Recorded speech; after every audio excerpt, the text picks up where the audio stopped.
Hey guys, welcome to our second training update / webinar of the quarter. My name is Andreas and I am an account manager in the Accelerators team. You may remember me from last month when we had our first webinar in January about search fundamentals in Hornet.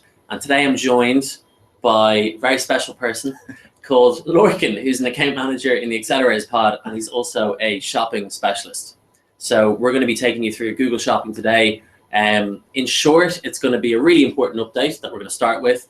Then we're going to talk about some product developments that are coming that we really think you need to be on top of. And then last but not least, we're going to go through some reporting and benchmarks that we think you need to understand in order to get the best out of your return on investment when it comes to Google Shopping with us. So let's get straight into the content.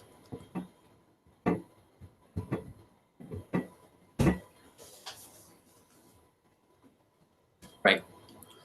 So I guess the first thing that we wanted to start with was a very important update of things that are coming down the line for shopping. And this is a new requirement that we're going to be needing from all of our advertisers. Well, a lot of advertisers are going to need to complete this, and it's the GTN update.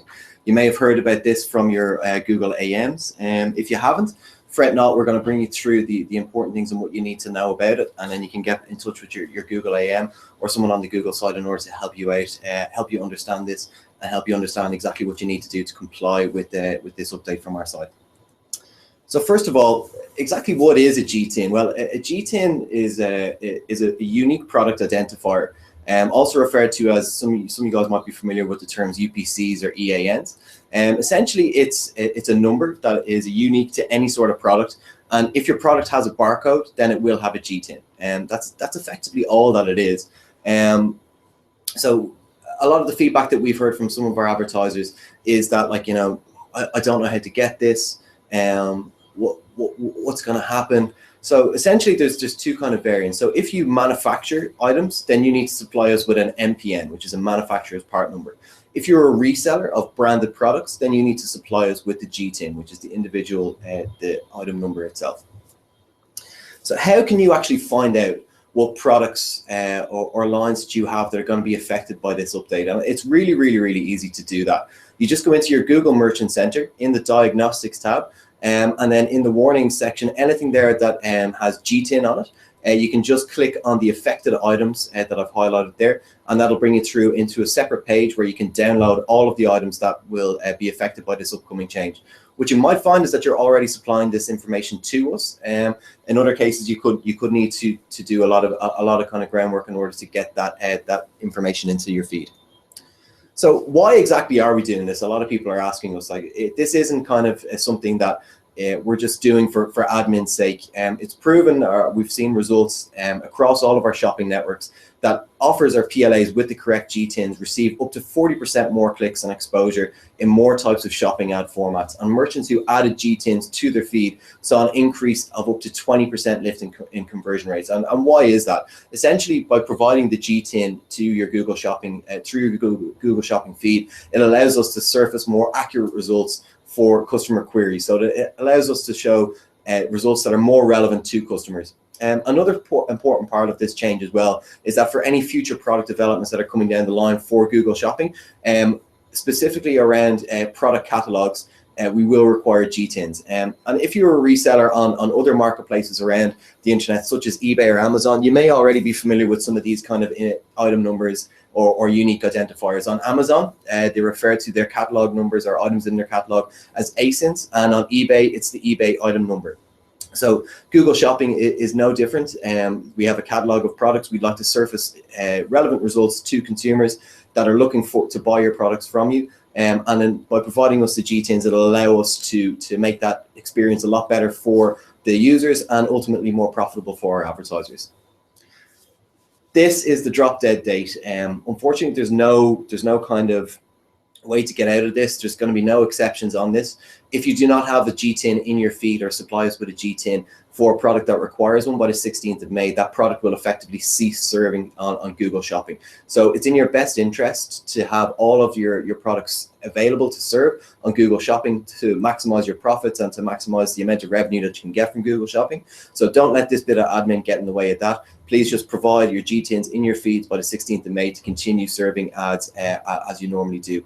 If you have any concerns about this, please do reach out to your Google AM. They'll be able to maybe give you a bit more context or a bit more information on that. And we'd love to kind of help you out to do this. But as I said, 16th of May, there's no going back on that date. There's not going to be any exceptions on that. So please do try to get it in before that. That's great, Lorcan. Thanks very much there. Obviously a really important update, and we don't want anyone to be, caught off guard with this, which is why we're hopefully getting this out here in this update today. And we, any questions at all, as Lorcan said, reach out to your account team, speak to them, any concerns, and we can check it out for you if you have any questions on that. So the next update, just want to take you through are some Google Shopping best practices. So when it comes to Google Shopping, we know you have a merchant center. That's where you store your feed, and you have an AdWords account, which is typically where all your search and AdWords activity runs from. That's also where you build out your shopping campaigns.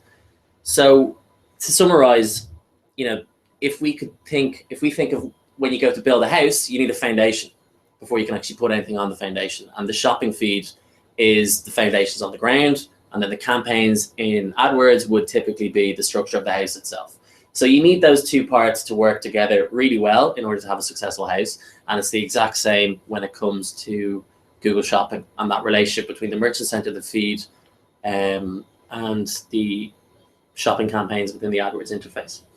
So what I want to talk to you about today, I want to give you some really quick best practice tips that, we've discovered over the past 12 to 18 months based on insights we've seen of what works well in Google Shopping, and we want to share that knowledge with you today in a bite-sized, impactful format. So this is a really important slide that I want to share with you because it's something that I've noticed making quite a considerable difference in a number of advertisers who I manage in the UK. So, and what it basically is optimizing your product data, more specifically your product titles. So when you create a product title in Google Shopping, I think you have about 150 characters to play with, generally speaking. Ideally, you should try and keep it around 70 characters, between 70 and 100 characters in length if you can. And what we've discovered works really well is if you put the brand of the product you're referring to at the front. So that might not come as a surprise to too many people, but a lot of conversions that we've seen in large sort of businesses that would sit in our sector, a lot of conversions come through brand, and that's in search perspective, and it makes sense to bring that shared learning over to shopping, which is why this is a valuable insight and something that we have seen an uplift in performance when brands have been added to the front of the product title. The second one is to do with images and clean imagery in particular. I think a lot of questions I've received recently, and a lot of my colleagues across the floor, it's to do with images itself and sometimes watermarks over images from a brand and how it sometimes isn't displaying or it's under review in the merchant center. The simplest way to ensure you don't have any wasted time worrying about whether images are reviewed or not, or taking too long to be reviewed or disapproved, etc., is to just make sure you have a really clean image that's focused on the product to begin with. So ideally, images should have a light, solid background, and they should focus on the image being sold. Just very simplistic, and we find that works really well. Another example, particularly in fashion brands and perhaps in retail in general, where lots of terminology could be used for different types of colors, is basically to have straightforward color names in your titles also. So instead of calling a product, say, smoky, just call it gray, and instead of calling it moss, call it green. And the reason for that is because when users are searching, and if you use the AdWords keyword tool to get an idea of the volume per month anyway, you're going to find that more and more people are searching for, a green cardigan, so to speak, versus a moss-colored cardigan. So that's where this is coming from here. So these are 3 really quick tips that you can implement into your account to optimize your product data. And the second one would be to do with product ratings and annotations in the ads. So you may remember in last month's webinar, I was speaking to you about the importance of ad extensions in search and how that can increase your visibility on the search engine and increase your click-through rate. This is pretty much the same sort of idea, except for Google Shopping in particular. So in short, it's a 5-star rating system, and it's an aggregated rating that comes through third-party providers and merchants and aggregators and editorial sites and users. So reviews represent the rating of the product, not the merchant. That's a pretty important point to mention. And also the review count links to the Google product page. So similar to adding ad extensions into your search account, some of the benefits you're likely to see are an increase in click-through rate. So in the US, for example, we have seen an aggregated 5% uplift in CTR on product listing ads for adding this feature in. So it really makes sense if you do have, you know, a third-party aggregator where you have product ratings in place to ensure that you're getting the good quality reviews coming in, so they are going to show. It's probably worth pointing out here as well that this is automated. So assuming you meet the right criteria, this is going to happen naturally in Google Shopping.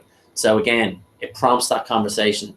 If you're not using it, you know, perhaps a third-party aggregator at the minute that collects these ratings and sellings and reviews, it could be worth looking into that because it is going to benefit your overall strategy. We know people like to buy from other people, especially when there's reviews from other users, and this is no different. Am I missing anything else from there, Lorcan, that you think should be mentioned? Absolutely not. I definitely echo that point that product reviews are sometimes what drives sales on other channels such as Amazon, eBay. People generally buy the products that have the best amount of customer reviews. And we've seen across PLAs as well and on merchant sites as well that generally user referrals are a much stronger call to action than any kind of anything else that we can kind of say there. So if you have those reviews or if they are being collected on a third-party aggregator, then please ensure that you're enabling them on your Google Shopping account. Brilliant.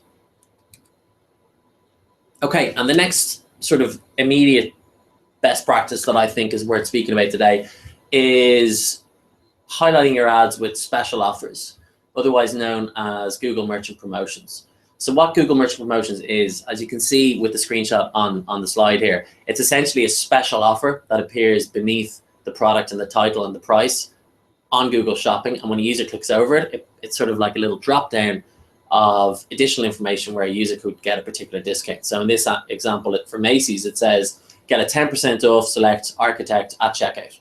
So in this example, no codes required, and that's how it actually looks. So it's another really nice feature to add to your account. Some of the benefits from doing this, it boosts your click-through rate again. It also increases conversions because it gives shoppers a more immediate sort of reason to buy from you now, as opposed to maybe having a bit of research around and checking out your competitors, for example. And another reason why you should definitely include it is there's no extra charge for including these in. One thing that is worth highlighting though, is if you want to include Google Merchant Promotions in Google Shopping, which I really don't see why anyone wouldn't want to do that, assuming it's applicable for your business, of course. But if you want to do that, there's a number of additional attributes that will need to be added to your Google feed, your Google Shopping feed in particular. Yeah, and I guess just to pick up Andreas's point there, if you want to apply merchant promotions across all of your products in one go, if you want to offer a 20% discount on everything in your Google Shopping feed, say for instance for a flash sale, we've seen a lot of people doing it on Black Friday last year, and that's just an option, a tick box in your merchant promotion. But if you want to highlight specific products that you sell, so say for instance we see a lot of juicers there, this could be Macy's electrical department want to just have a sale on just juicers, that would be you'd need to add an attribute into your Google Shopping feed and then upload that.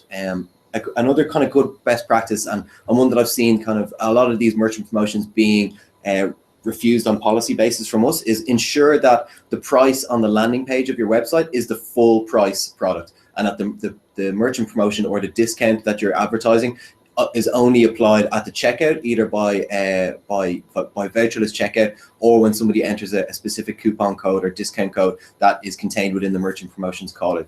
That's absolutely critical, and it'll save you a lot of time, get your merchant promotions live as quickly as possible, and also save your Google Shopping team a bit of hassle for contacting policy on your behalf in order to get these approved and reviewed. Yeah, that's actually a really good point by Lorcan there, because a lot of feed issues that we do see, particularly in my own book of business and across the UK in general, a lot of it is for price discrepancies where the price in the ad doesn't reflect the price on the landing page. So again, really worth ensuring that that is in point across your brand. And there's a couple of different ways to ensure you can do that. So without going off topic today and speaking about it, just contact your AdWords account team, your Google account team, to see what solution would work best for you. And then this is an important slide that I want to sort of highlight as well. It was a pretty powerful stat, not necessarily to do with Google Shopping in general, but because mobile is such a key part of, of our business today and of your business today, it's definitely worth mentioning. And what alarmed me most about this particular slide that I saw was, 40% of users will abandon a site that takes longer than 2 seconds to load. When I first read that, I was like, wow, users are not really very patient at all, and maybe they should be a bit more patient. But when you think about it, you're already looking on a mobile phone at a slightly smaller screen. So there's this need for instant information now, basically. So I can easily see why that is. And why I have this slide up here is we could see an example that was taken by Walmart and Bill.com and then the Home Depot as well. And what we basically see here is the length of time it takes for a shopper to check out on the mobile shop and the different times. So this is something that you guys can do as well.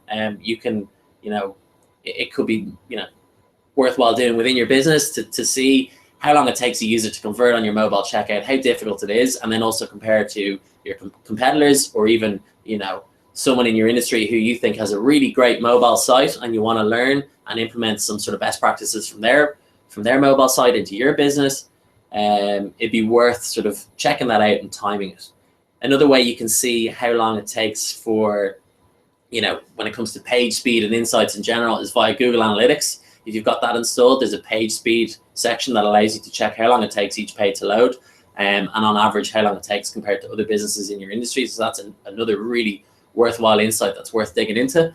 And another one is on the Google developers. There's like a page speed tool that we have, and it tests your desktop and your mobile sites as well. And it comes back with a little bit of analysis around how long it's taken to load, how it looks, how user-friendly it is on mobile, on desktop, and what incremental improvements you can make to make that experience as brilliant as can be. So again, that's why we want to show you this slide. Really important to ensure that your mobile shopping checkout is ideally less than 90 seconds. I'm now going to hand you over to Lorcan to talk about Google Shopping developments. Cool. So I'll just in the kind of interest of time, and I guess we can kind of skip through these a bit quickly. And also, please feel free to reach out to your Google account team, and we'd be more than happy to discuss any of these items with you, or send you some of the collateral here that you're seeing on your screens.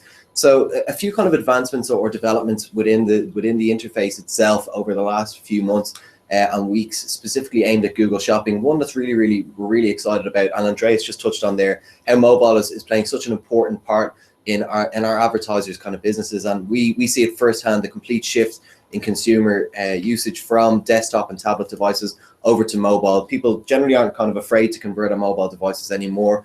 A lot of advertisers and companies out there are making the experience a lot better. And what better way for you to kind of capitalize on this but then by kind of estimating how much it will cost you to run your mobile ads on Google Shopping. So essentially, the mobile bid simulator does exactly what it says on the tin. It models simulations on past traffic to help you determine the impact that changes may have in the future. And what you can do with, I guess, the bonus of this is seeing the incremental click opportunity you can receive on mobile PLAs by using this simple tool within your AdWords interface. If you haven't seen it before, or you'd like a kind of like a quick run through on it, please feel free to reach out to your Google team. Shopping target ROAS. So of course, like all of our kind of clients and all of our advertisers have commercial concerns, and they want to know that they can sell a product for a certain amount, for a certain price, and get a certain return on that. And we don't need to know all of the details around your business, but one really good tool that's been added to Google Shopping, similar to some of the other bidding strategies that were available for search, is target ROAS, which is your return on advertising spend, which is essentially how much do I want to make, or how much do I want to make from this product after I take all of my advertising costs out. So this is great for advertisers who have conversion tracking set up in their AdWords account, or you import your Google Analytics conversion data, or maybe advertisers who are measuring success based on these ROAS goals. But unfortunately, at this point in time, it doesn't work with third-party bidding tools. It's exclusive to the AdWords interface. If you haven't seen it or used it before, I'd really encourage you, like any kind of Google product or AdWords product, to really get in there and experiment with it, give it a test. We've seen some really powerful results so far. This is another really cool thing that we've been really kind of hounding our product teams for the last while for, is our click share by device. Again, as Andreas highlighted, we've seen a huge shift in consumer kind of mentality and sentiment over from desktop to mobile devices. But unfortunately, the AdWords interface was kind of slow to catch up with that. We weren't able to offer our advertisers those kind of competitive metrics that they were really after and split them by device. Sure, we were able to say, okay, you have a 75% impression share on this particular product, but we weren't able to kind of distinguish between if that was on desktop or tablet or on mobile. But now these metrics are now available within the shopping interface or within the AdWords interface for Google Shopping. So essentially, it'll allow you to identify opportunities where you can kind of increase impression share on certain products in order to kind of really close the conversion circle. And again, if you're not used to seeing these metrics or you haven't seen them before, please contact a member of your Google team, and we'd be more than happy to share some additional information with you. Shopping feed rules is actually something that's brand new. It's kind of the result of a lot of work from a lot of kind of other engineering and development teams within Google, some kind of external contractors as well, who have been kind of helping us out with this. Essentially what it does is it goes back to a point that Andreas mentioned in our best practices about making sure you have optimized titles and descriptions. Essentially, shopping feed rules takes the kind of the work out of that for you. You set a number of rules in here, and you upload your feed to the merchant center, and essentially this tool will look after all of it. So an example of this would be for every cardigan that you have in your shopping feed, you can set a rule that if the color isn't in the title, that it takes the color from that attribute in the feed and adds it to your title. And hey presto, you've now got an optimized title within your feed for no kind of hassle to you. It just takes a bit of setup at the start to get all the rules that are applicable to you into your merchant center. But after that, it's kind of like it's automated. So again, if you need more information on this or you'd like to participate in this, please reach out to your Google AM, and we'd be more than happy to provide additional. This is an announcement that goes back before Christmas, but again, I guess we're talking about mobile as well. And mobile PLA units have pretty much got like 200% bigger on a mobile screen. You can kind of see there on the left hand side was what it was previously, that you kind of had the carousel action on the top followed by 2 paid ads underneath. Now for commercial intent queries, you'll have a larger PLA unit still with the carousel functionality, but with only one other paid ad underneath it. So it just really goes to highlight that it's really important combining this with the competitive metrics, the impression share by device, the mobile it's really important that you kind of get your mobile strategy right. Another development that we're kind of seeing coming out is mobile app deep linking. So this is really aimed at our advertisers who already have apps, and you're kind of targeting those people who have downloaded your app. So what better way to kind of increase engagement with your brand and that app that you might have invested so much time and money into than deep linking shopping results into that app. So again, this is a beta.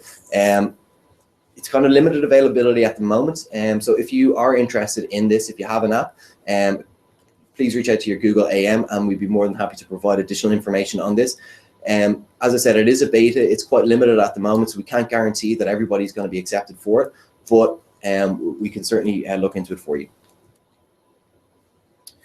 This is something that is more kind of prevalent in the US, but we're definitely seeing it coming over into the EU, specifically in the UK, which is kind of the main market that we deal with as well, is local inventory ads. So this is a really, really exciting product for all of us. It really kind of closes the gap between online advertising and offline as well. So this is essentially, you're putting a PLA online, and you're telling a person that this particular product is available in my store, and that store is less than 2 miles away from your current location.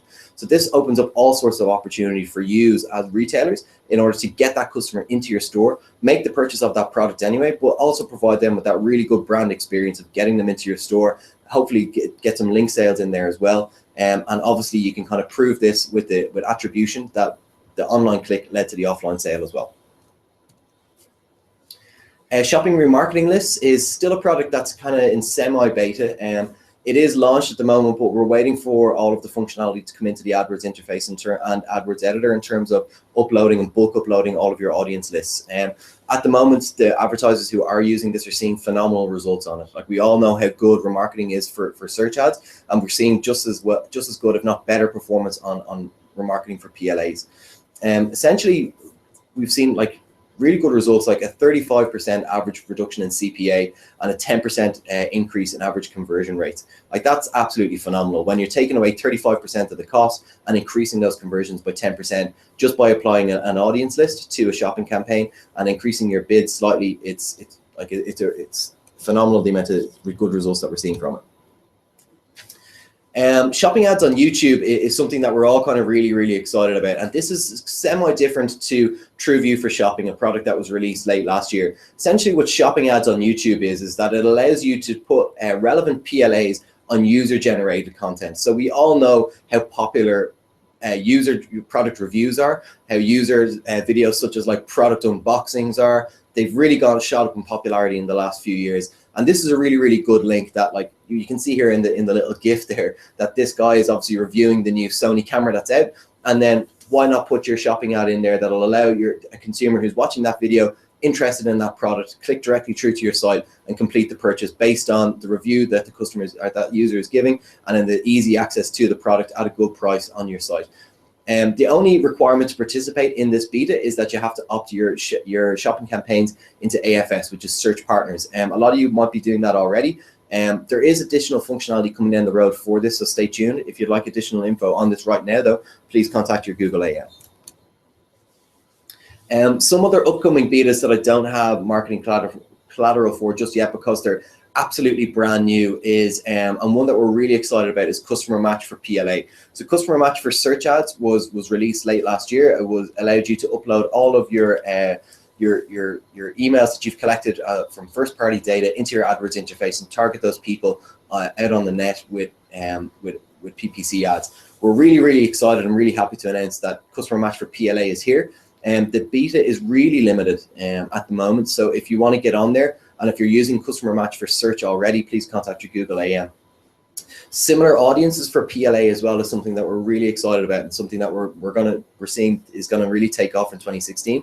Essentially, what this allows us to do, it kind of like like display ads. It allows us to find similar people that are on your audiences list but haven't visited your site yet. So this is 100% incremental new customers that you're going to be bringing into your business and onto your shopping campaigns. Unfortunately, the requirements for this beta state that you have to be using RLSA for PLA to participate in it. So if you are one of those advertisers who are currently using RLSA and PLA, please contact your Google AM about information on this beta. It will be upcoming. It hasn't launched yet. For people that are interested in this, as I said, you need to participate in RLSA and PLA to be considered. So please contact your Google AM to get that set up for you. Another beta that we're really excited about as well is foreign currencies betas, which is essentially in response to a lot of our advertisers who want to export. So they're based in the UK, but they want to maybe sell their products in the US or Australia, where the language isn't a barrier for them to kind of go in there, and they have the capabilities to ship products to end customers. Essentially what this will do is it's a beta that will automatically translate the currency in your feed into the local currency for that customer, so that you can participate in Google Shopping in those countries. Again, very limited beta. It's brand new, so if you need additional information on it, please reach out to your Google AM. I know I kind of went through those product updates in an absolute whirlwind. So if you need further information, please contact us. We'll be more than happy to share any sort of collateral with you, or talk through any of the betas or products that I discussed in lots more detail. I guess the exciting thing is that if we look back over the last 12 to 18 months, how much Google Shopping has changed, we're just really excited to see the changes that are coming down the line. The three things there that are on the screen in front of you now: Customer Match for PLA, similar audiences for PLA, and foreign currencies beta are straight, like hot off the presses, and I'm sure there's going to be loads more from product coming down the line as well.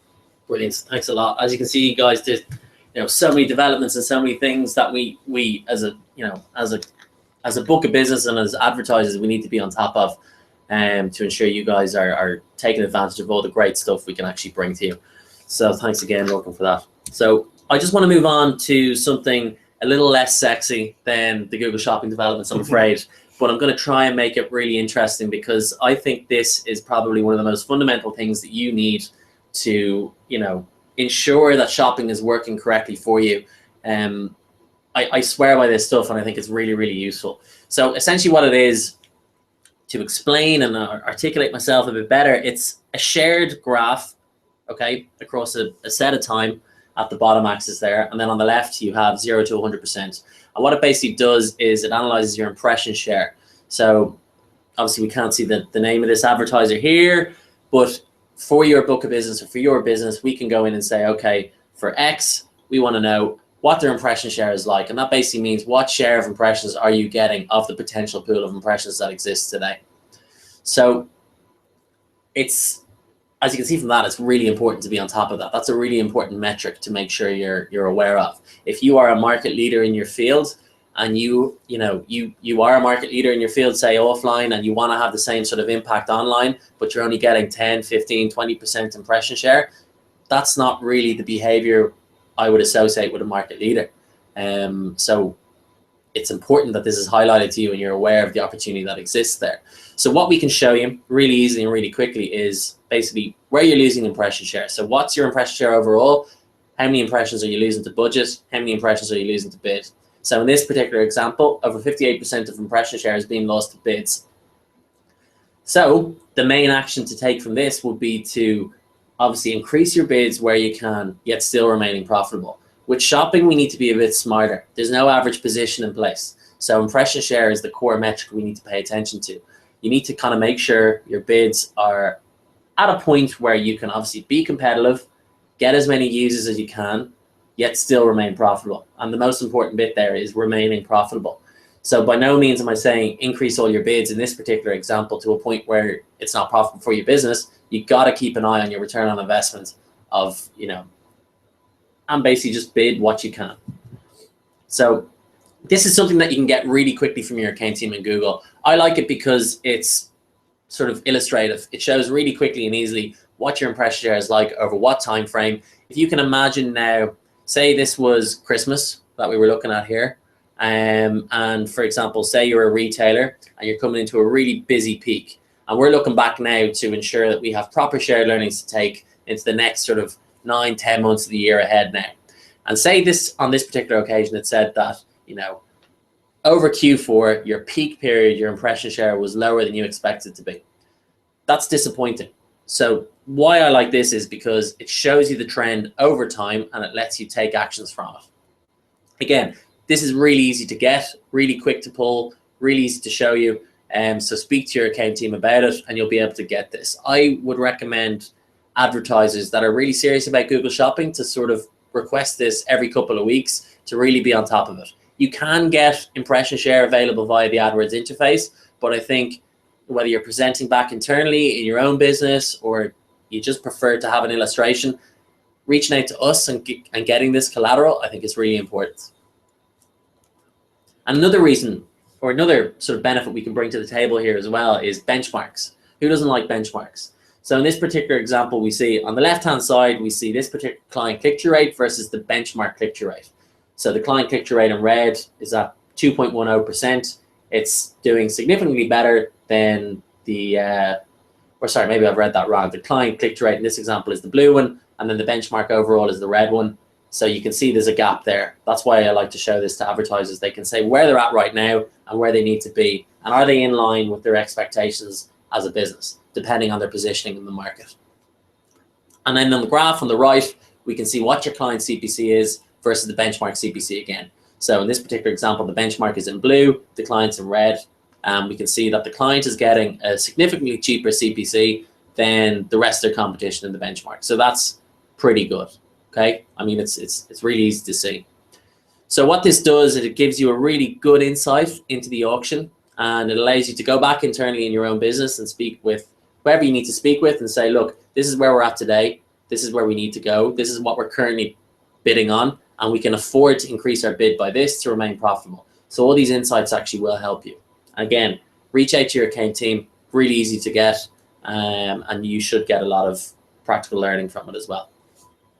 And that is on to the next slide. So to summarize what we've spoken about, if we could put all the next steps to put it all together, the first one is defining success. So what is your overall KPI? What are you working towards?